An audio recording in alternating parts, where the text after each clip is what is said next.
Hello everyone and welcome back to Let's Play Hearts of Iron 4 Kaiserreich Vienna of Omega and German Empire.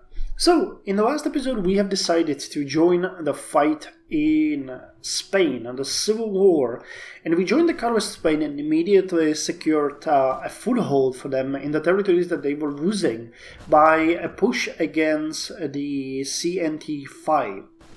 We're continuing with that, and I actually plan to end our offensive at around this area, and then we're gonna probably move south and try to push towards Cartagena, because we need to create a sort of a united front, and this area seems much better. It would be good maybe to push against Madrid, but we would have to cross the river and... Well, on the other hand, they're actually attacking here, so if we could go back... Yeah, you know what? They already crossed the river here, so let's scratch that and move back and try to secure the area against around Madrid. It's gonna be harder for them to defend it because it's not covered by a river, but with a bit of luck, we might actually push all the way to Valladolid. We're gonna see. You're gonna see. That's gonna be our goal. We also need to keep an eye on the fight in... German East Asia, even though it seems like it's a one conflict, I don't want it to go too long and too far. We're working on construction and we're starting to work on the Krupp steel, so we have to remember to get those factories up and running soon. The Second Internationale. The first syndicalist Internationale, held in Paris, dealt with spreading the ideology overseas, supporting syndicalist movements and strengthening the ties between existing syndicalist nations, and thanks to the gathering success, the Second Internationale has been called to be held in London. Representatives from the entire world were greeted by a British artillery salute, a Scottish bagpipe chorus, and an overall warm reception. As Europe rolls closer and closer to war, military and economic cooperation between the syndicalists is expected to be the primary topic of discussion, and France and Britain will once again call the shots on the international policy. Now, I don't like the fact that we are being justified against so early in the war. Oh, so sorry, not early in the war, early in the game. So it might be a good idea maybe to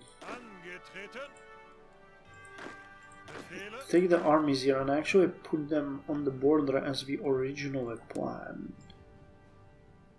Let's put you guys over here and put the second army over here just to make sure that we have the border under control. Poland requests aid. The Polish government has asked us to dispatch reinforcements to their police force, which has been exhausted and undermanned after a week of fighting the peasant uprisings in Lesser Poland. We could send a few units of well-equipped and trained Prussian policemen and strikebreakers to protect the German-owned properties in the region, and at the same time naturally help the Polish police contain the situation. Naturally, this is a matter of German security too. Or can they even keep their own peasants in line? No, let's send it. 500 manpower and 100 infantry equipment is nothing. So, okay, what's going on? We haven't won the conflict yet. Germany and the Second Congress of the Internationale. The Congress has been received with anxiety in Germany, with the economic crisis still not completely solved. Every increase in socialist activity is a threat to the Reichspakt and the German Empire. In his late speech, the Kaiser has condemned the socialists, but words are not enough. Action should be taken as well. We will have to react somehow. God, they actually broke through here. Can this infantry unit attack and win? Not sure, but they can definitely go ahead and do something.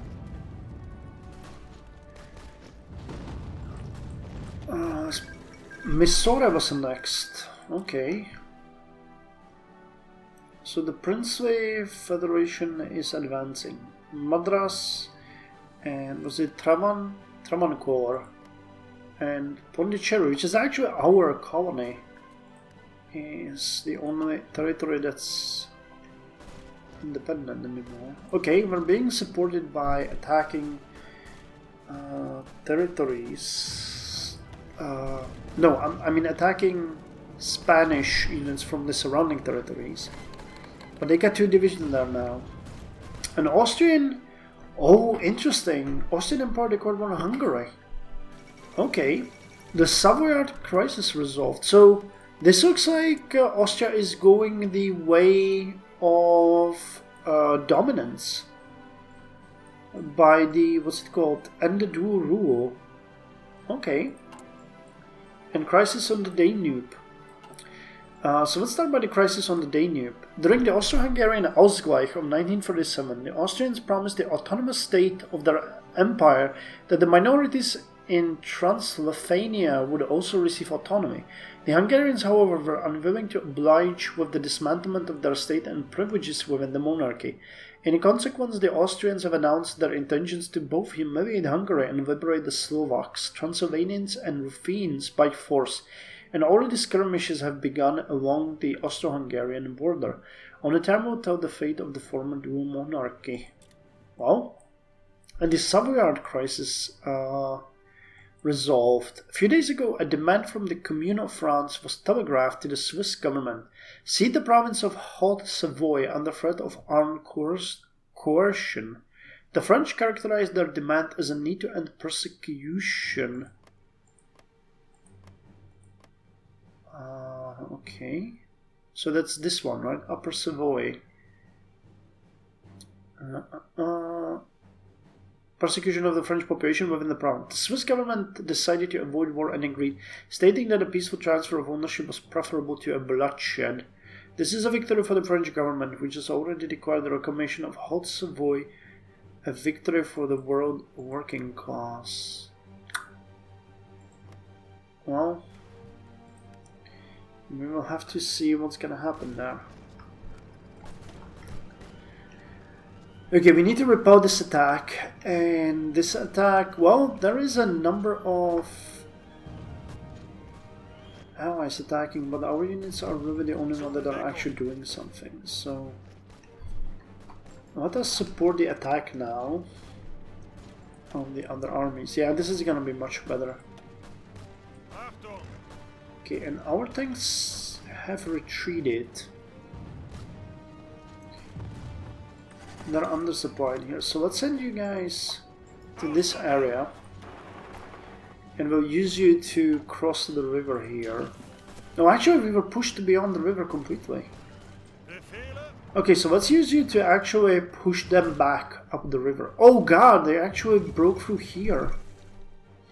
Snap. Okay, the area fighting is getting harder and harder. Formation of the Moscow Accord. For 2 decades, the Russian Republic was seen as secondary power to the global stage. Dismantled after the Weltkrieg, it could no longer pose a threat to German political hegemony in Eastern Europe, nor to Japanese ambitions in the Pacific. Since then, however, Russia has rebounded and once again weighs down its ambitions. Russian diplomats have officialized a military and economic alliance, claiming to unite all nations in Eurasia, not aligned with either Germany or the Internationale. Although everyone is well aware that this Moscow Accord is merely an extension of Russia's sphere of influence, Russia meanwhile officially pursues a policy of realpolitik, approaching with pragmatism and seeking to expand the Accord into an alliance to match the Internationale and Reichspakt. We have defeated them once, we will do it again. I wouldn't be so sure. This is a different Russia, and we are having more and more problems. Sweden petitions to join the Reichspakt.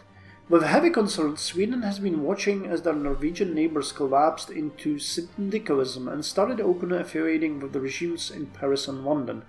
While the Swedish government values Sweden's tradition of neutrality, this was too great a threat to ignore, and now they petition to stand with us as a combined vanguard against the Red Menace, and with their steel reserves at our disposal.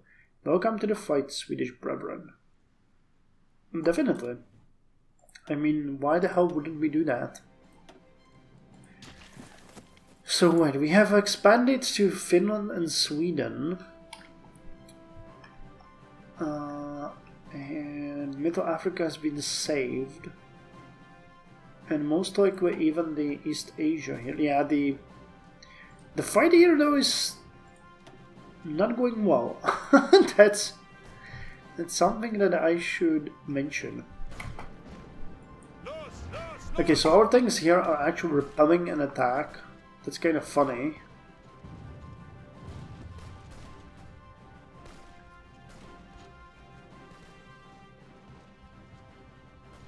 But we are really not doing a good job. The rising sun. The Swiss gave in. With the humiliation of Switzerland, we must now be more prepared than ever to war with France and their allies. We will be ready extra 15,000 manpower. Why the hell aren't we part of this defense? I guess we arrived late. Okay, I mean, we really need to do something with this and push them back. So let's reclaim this area and then push here. The rising sun. The situation in Japan has been ever critical since the Tsingtao Accord, muddied by numerous economic crises and unrest. Their ineffective response to the German intervention in China led to the collapse of the autocratic Tanaka regime. However, the Empire of the Rising Sun managed to bounce back as a regional power limited to the reaches of East Asia.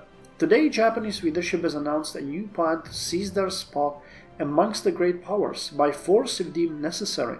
This news have already begun to reach Berlin, with the Kaiser and the Chancellor having yet to respond to this barefaced threat over their colonial holdings.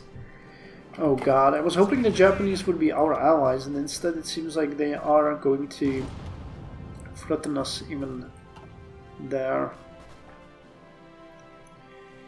Let's look at the American conflict. Okay, it looks like the American Union State is pushing northwards.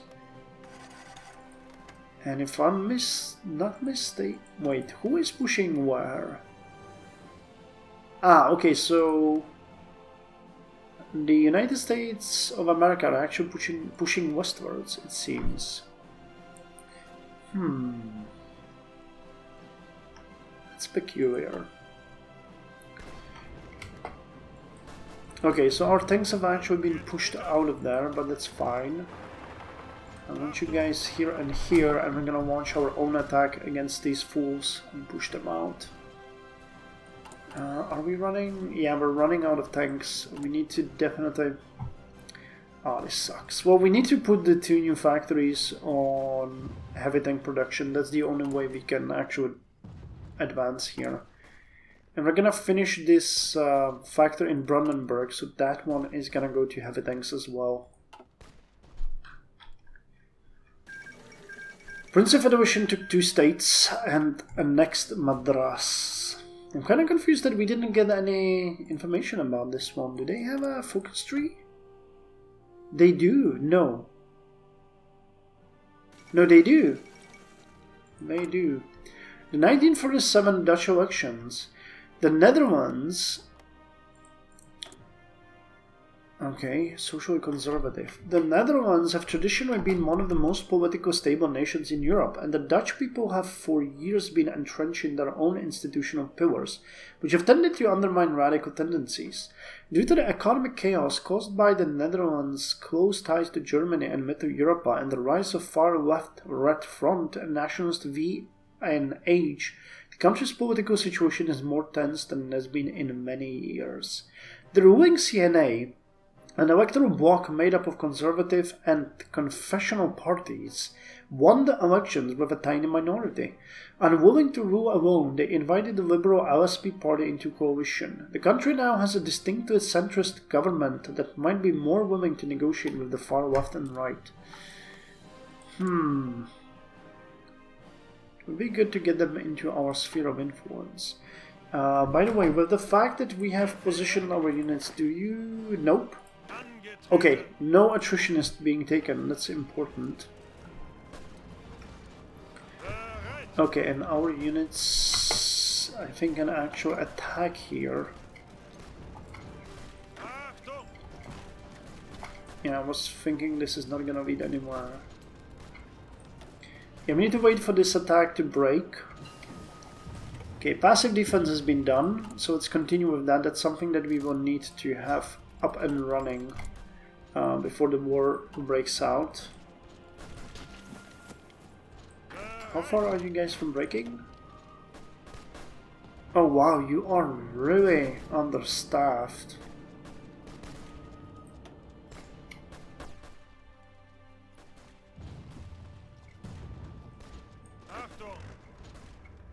Okay, man, I don't know if we can join this, but we're gonna try. Our chances are really small, but if we manage to join, because this is gonna take forever, so whoever joins this fight might actually push them out, and that's what we want to do. Actually, you're just... Okay, well, you're not just gonna support it, because you can't, but whatever. At least we're getting a bit of experience over there. Navy is done, and soon... Oh yeah, 26th of June and 16th of July we're gonna get our battleships. Good. The Philippines request support. Representatives from the recently independent Philippines have approached us Once again, representatives from the recently independent Philippines have approached us as their president has come up with a plan to prevent an economic crisis in their country. Their plan is to expand their armed forces, thus increasing their industrial output and creating jobs for their people. They wish the German Empire to help finance them on this task, which could prove useful. Not only would we prevent them from destabilizing, but we would gain a friend in the region. We will help them. We use 100 political power, but gain 100 in opinion.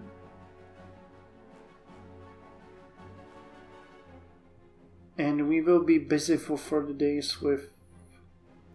Okay, sure. I mean, it's not like we need the political power for anything here, right? Okay, so our tanks have joined the fight, which is great.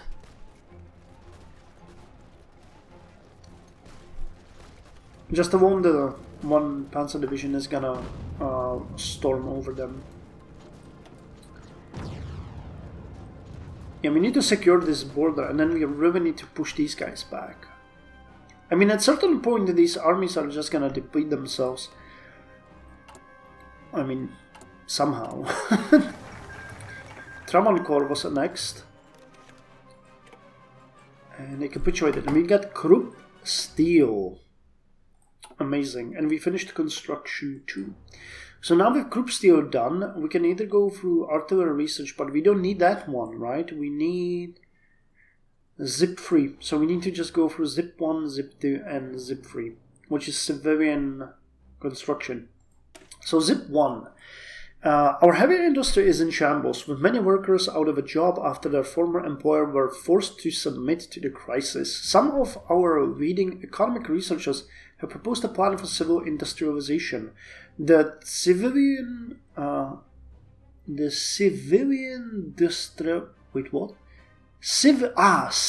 Industrialisierung.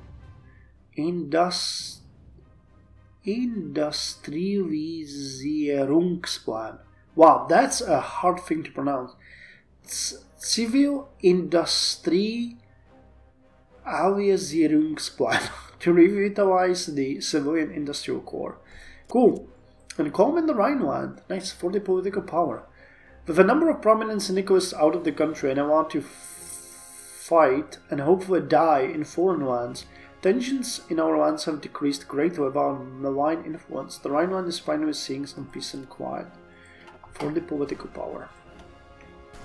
Okay, our infantry division joined in the fighting.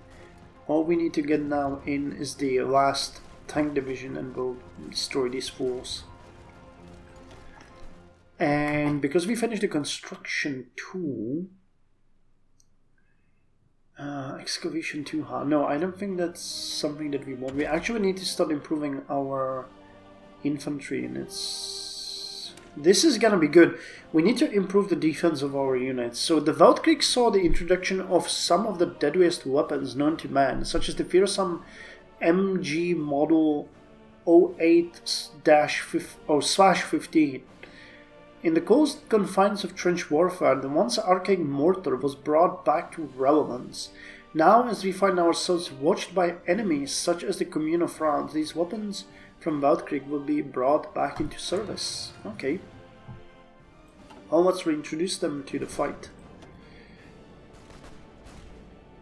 Yeah, but the enemy is starting to bleed out, really. Their forces are desperately bleeding out. And how many... Yeah, we're producing and sending over dozens of weapons and everything.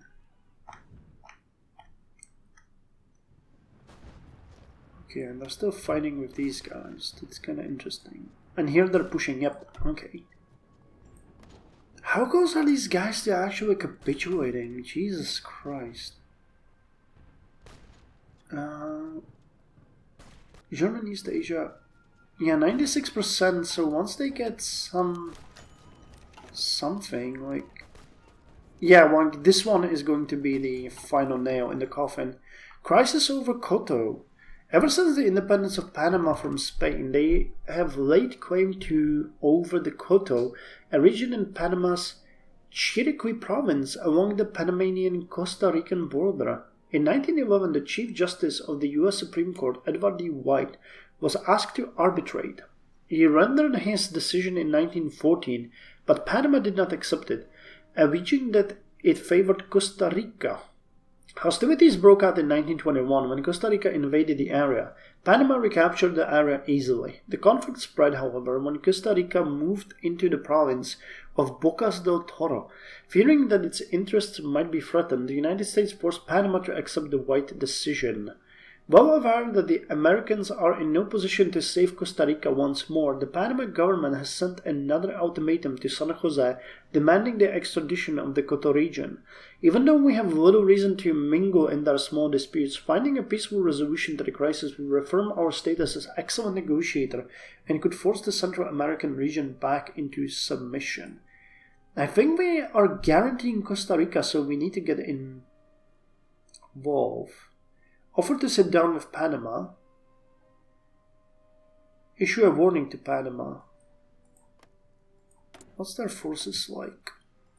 They got 3 divisions.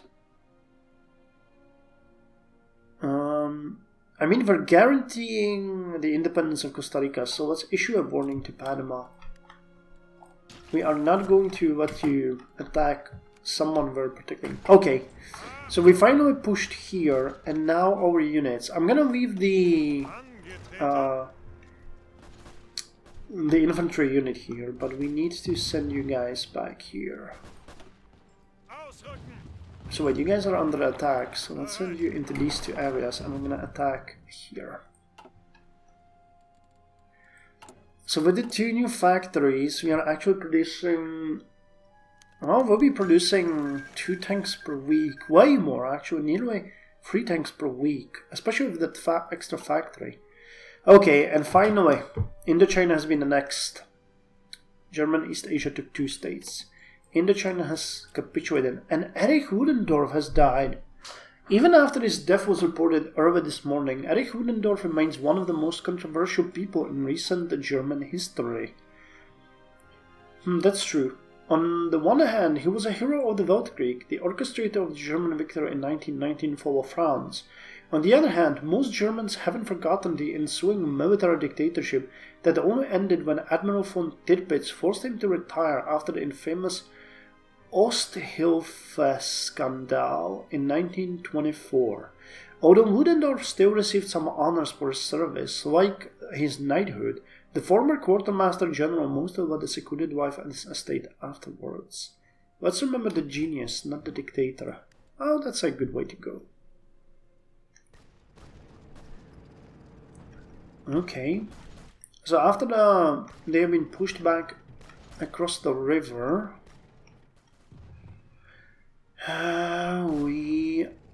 okay, yeah, so now they hold... Okay, so this is the ideal outline. I don't want them to push north, we just need to secure the area that we're getting. So let's try to even this border out. My plan, of course, is for these guys to fight as much as they want and for us to do nothing. Panama accepts the foul white ruling. Unwilling to escalate the matter any further and afraid of our military might, the Panama government has agreed to end the dispute and adhere to the foul white ruling. Diplomats from both nations have gathered in David to finish the official documents, and after the formalities are over, the situation will finally be resolved for good. Costa Rica will retain the Koto region and Panama will give up all claims to the territory. Nice, 20 political power.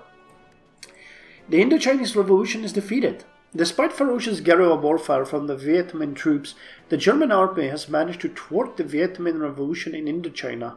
The leaders of Indochina, hiding in the plain of reeds after the central government evacuating from Saigon, are assumed dead after the German troops launched a thorough sweep. However, there are also rumors of Viet Minh leaders crossing border and fleeing to other countries. Whatever may be the cause, the war has left an indelible scar on the land, with thousands of villages ruined and millions losing their homes in the vicious fight between German troops and the Viet Minh guerrillas. Launch our attack. Oh snap! Okay, well they barely have any heart attacks, so we should be fine in pushing through. The Russian Republic declared war on Khiva and Bukhara and Turkestan Republic and Avash Orda. Okay, well unfortunately it's starting and we are nowhere near ready.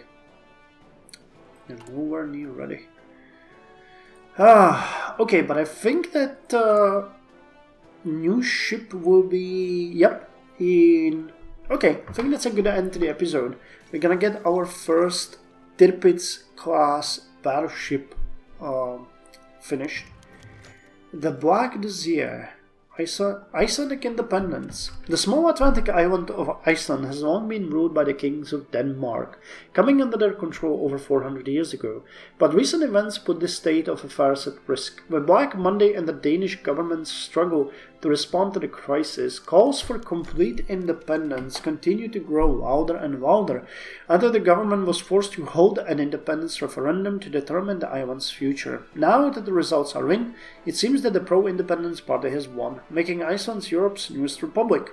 Though many may celebrate this day, others worry that the nation's newfound independence may be swept away by Britain or Canada, both of which I agree with. Whatever the case, the Atlantic has a new player. Well, let's hope that we do have it for long.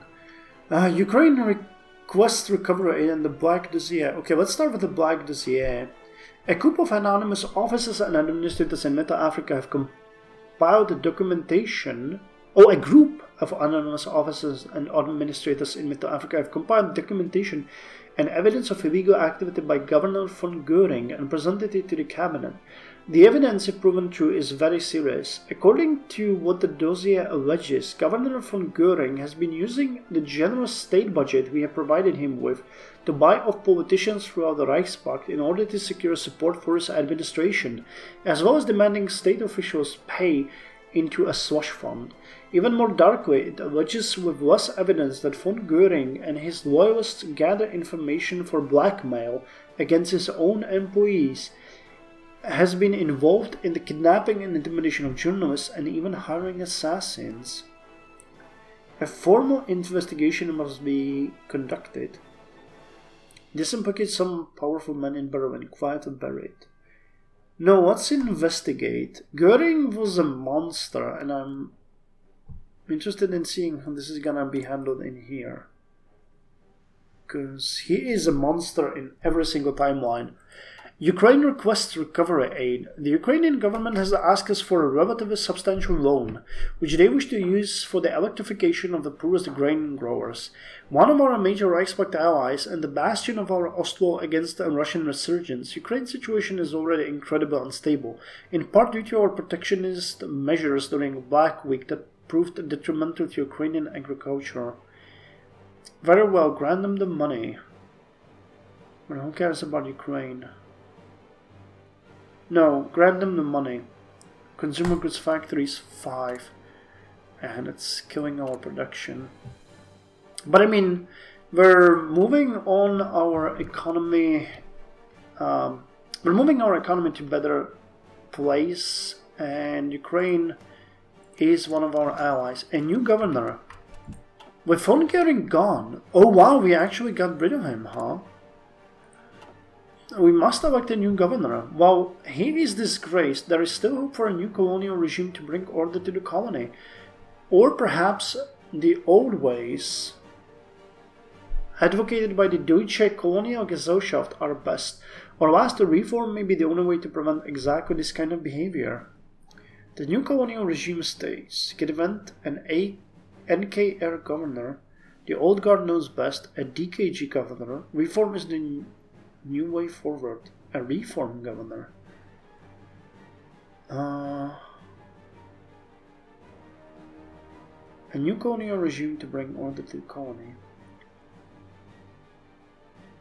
An NK. Wait, who is.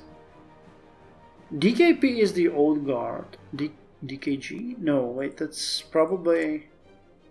Yeah, NKR, DKG. Okay, NKR has the most support. But also we don't have more von Goering before we do this decision. This episode is getting really long, but I want to do this right. Von Goering rose to prominence as one of the Germany's most successful fighter pilots of the Weltkrieg, scoring more than 20 victories by the end of the war and winning numerous decorations. His ambitions soon turned political, and he became chairman of the Alldeutsche Verband, which he led to an 8% turnout in the 1928 election. He was then appointed to Middle Africa in a move by the colonial office that many suspect was as much to rid Germany of another troublemaker as it was to ensure proper governance of the African colonies.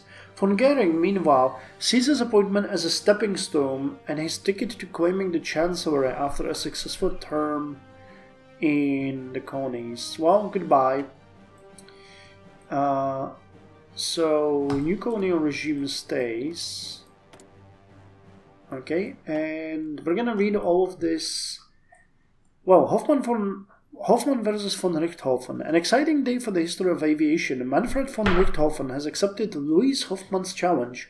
Today, both pilots flying customized Fokker 11s started in Dar es Salaam in Middle Africa for the first solo flight and air race around the world.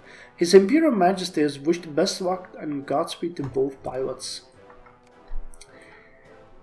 And Georg Michaelis dies. Okay, but we're gonna read that in the next episode. I want to just get that ship out there. And we just did. So cool. We have finished our first new battleship. It is named... Oh, no. What did I click? Snap. Okay, well, I'm gonna load the last save because that was a mistake. But we get the SMS Tirpitz, improved heavy hull, Tirpitz class. Nice. Is that the same ship that we had here? No, Weltkrieg heavy hull Deutschland. Yep, we don't have a Tirpitz class, so this is the first ship of the new class. Nice. Okay. I like it. Yeah, it has improved cannons. All it needs now is actually improved anti-air, which ought to be a fairly cheap upgrade. And okay, we don't want to change the armor, because that is nonsense. But yeah, this is the newest ship for our fleet. Cool. So we're gonna assign it and put it where it belongs. Anyway, thank you very much for joining me for this slightly longer episode. And I'll see you in the next one, where we are going to deal with the new NKR governor.